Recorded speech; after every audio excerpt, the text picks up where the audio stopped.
Dr. Naeem Salik. Dr. Naeem Salik is currently a senior fellow at the CISS. He completed his PhD from University of Western Australia in 2015. He has been a visiting scholar at the School of Advanced International Studies at Johns Hopkins University, a guest scholar at Brookings Institute, Washington, D.C., and a visiting scholar at Stanford University and the Stimson Center. Dr. Salik was part of the team of officers that laid the foundations of Pakistan nuclear command and control system after the May 1998 nuclear tests. Subsequently, he served as Director Arms Control and Disarmament Affairs at the Strategic Plans Division until his retirement in October 2005. Oxford University Press has published his books Genesis of South Asian Nuclear Deterrence, Pakistan's Perspective, and Learning to Live with the Bomb, respectively in 2009 and 2017. His third book, an edited volume entitled Nuclear Pakistan, Seeking Security and Stability, was released in March 2018. I call upon Dr. Salik for his remarks.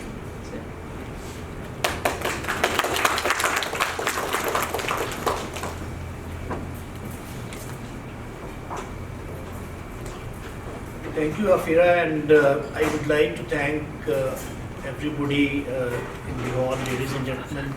Welcome you all, and thank you for finding time to attend this event. I am not going to talk much today. First of all, I think I owe thanks to Jana Kidwai for finding time to grace this occasion, and the reviewers, Dr. Rizvi and Ijaz Heather, for coming all the way from Lahore, and of course Khalid Banuri. So I would just confine myself to making a few small points. First of all, my purpose in writing this book was to make it as objective and balanced as possible.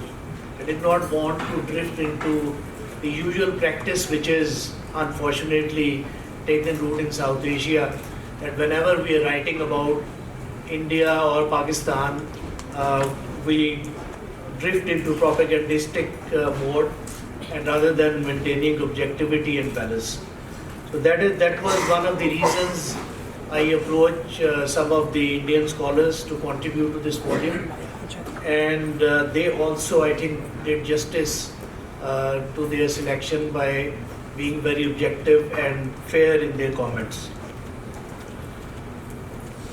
I acknowledge here one of the authors, contributing authors, Dr. Zafar Ali, who is sitting here, and rest of the authors, obviously, we would have loved to have them here as well, but because of the prevailing situation, they could not be here. I would just like to mention that a lot has been talked about nuclear learning, but my observation after writing these two books on nuclear learning in Pakistan and India, the fact of the matter is that most of this learning has taken place at the institutional level. And the area where learning is very badly lacking is the area of learning in the political sphere as well as the public domain. Neither the people in India or Pakistan are aware of the serious consequences of a nuclear conflict between the two countries. It's a very cavalier and casual attitude about while talking about nuclear war, and same is the case with the political elites. And as was mentioned earlier as well by Ijaz Heather, that there is a need to put a gag order on some of the people, at least who have made it their business to flaunt nuclear weapons every now and then without realizing the implications. And unfortunately, these are the people who are generally unaware of the implications and the sensitivity of the matter. And we have had examples in the past during the 99 Kargil conflict, Minister for Religious Affairs making nuclear threats, and now we have had Minister of Railways. We have had similar kind of noises coming from the Indian side as well. But more serious is that some of the statements which emerged from India came not from irrelevant people, but people who really have their finger on the nuclear button. The statement by Mr. Modi during the election campaign, talking about that nuclear weapons are not meant for Diwali, and then again talking about Qatal ki Raat. That was such a, I think, irresponsible statement, that in a mutually assured destruction environment, he was talking about the Qatal ki Raat.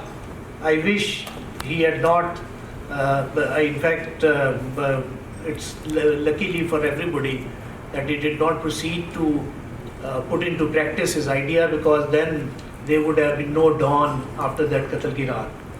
So I think people have to be very careful in using the nuclear threats.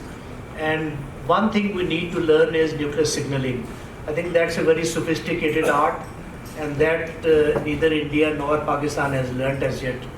And I think in our subsequent writing, we need to address issues like nuclear signaling, escalation dominant, de-escalation, and all these kind of issues which are more related to operational use of nuclear weapons.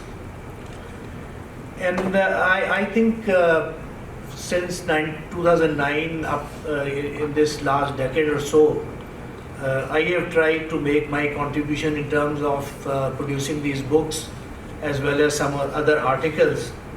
And I would now urge some younger scholars sitting around here to take the baton forward and continue with this work. I think we are still very short of written work on these nuclear issues in Pakistan, and generally on strategic and security issues. And I think there is a need for more and more people to come into this domain. We are very fond of gossiping and talking on TV shows, but when it's come to serious work like writing, we shy away from that. And I hope, if nothing else, this book might encourage some other people to step into this domain. Thank you very much.